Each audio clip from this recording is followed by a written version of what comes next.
But in 1 year, I slashed our monthly trade deficit by a staggering 77%. And all of this with no inflation, something everyone said could not be done. There were a couple of brilliant people that actually thought I was doing the right thing. I thought I was doing the right thing. Now they all think I'm doing the right thing because they can't believe the numbers. American exports are now up by more than $150 billion. Domestic steel production is up by 300,000 tons a month, and it's doubling over the next 4 months. It's doubling and tripling, and we have steel plants being built all over the country. Trump, the tariff man.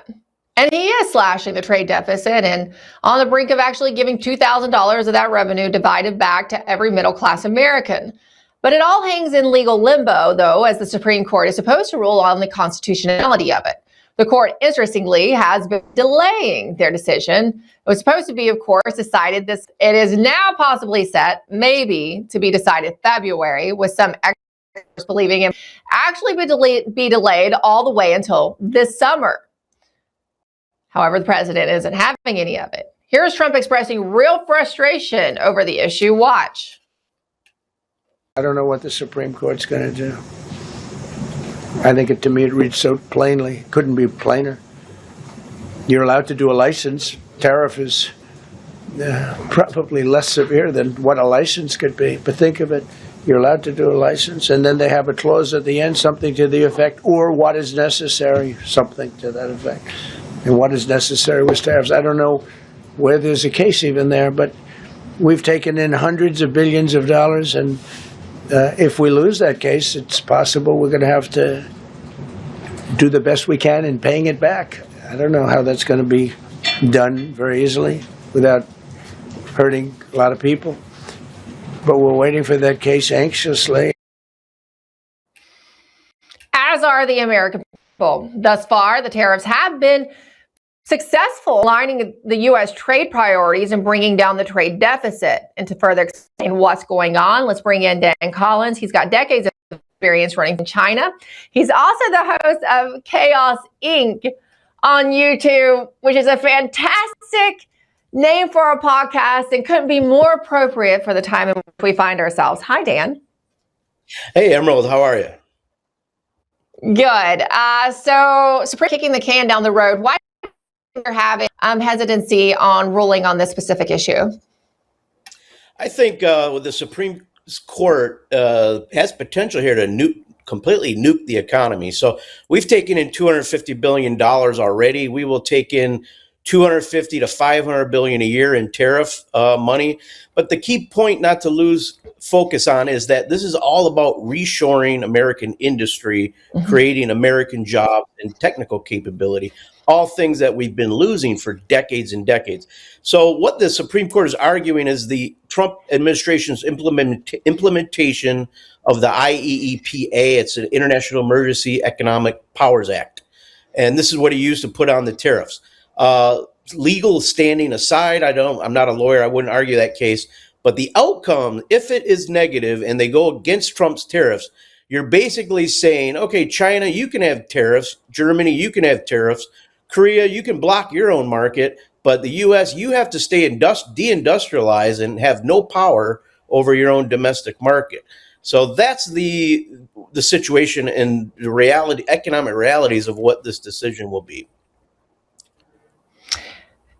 Dan, you stated the ultimate goal of this tariff policy, and that is to reshore American manufacturing, to bring it back to America after it's been gutted so long. We're 1 year in.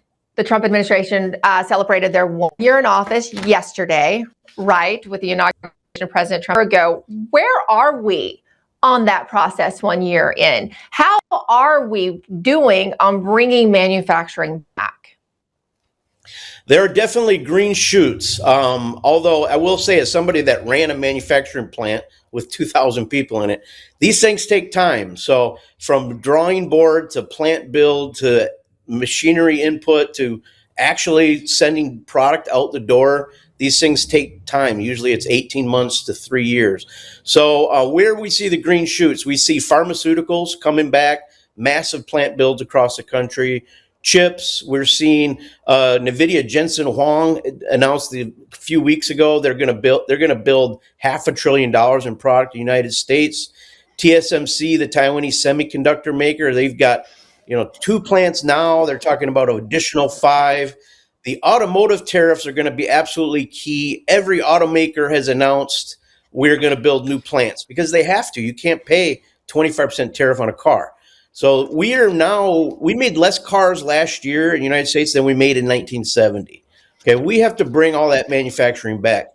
America is the sucker at the poker table of globalization. It's only the Trump administration that has brought that to the forefront. I lived internationally 20 years. I've never seen free trade. It doesn't exist. It's only in the economist textbook. Everyone else blocks their markets with tariffs, non-tariff trade barriers, weaponization of their customs groups. They do what's best for their own country. Now, finally, America has an administration that's taking the same actions.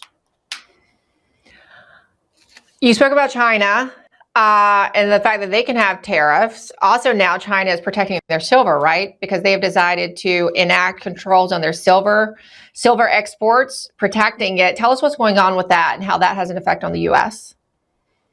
Sure. Silver. So I think in this case, China's about 70% of global silver refining. So they're number 3 in mining.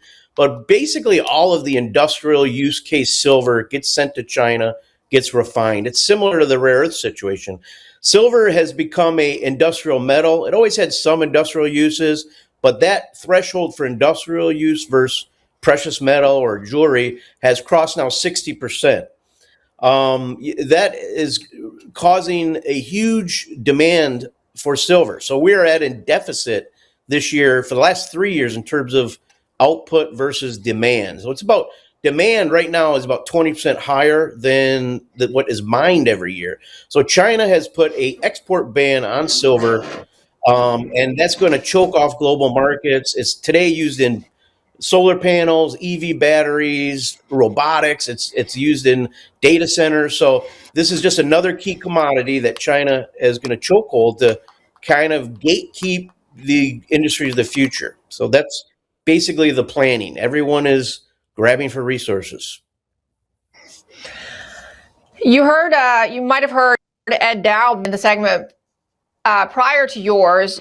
He briefly mentioned the collapse of the Chinese real estate market.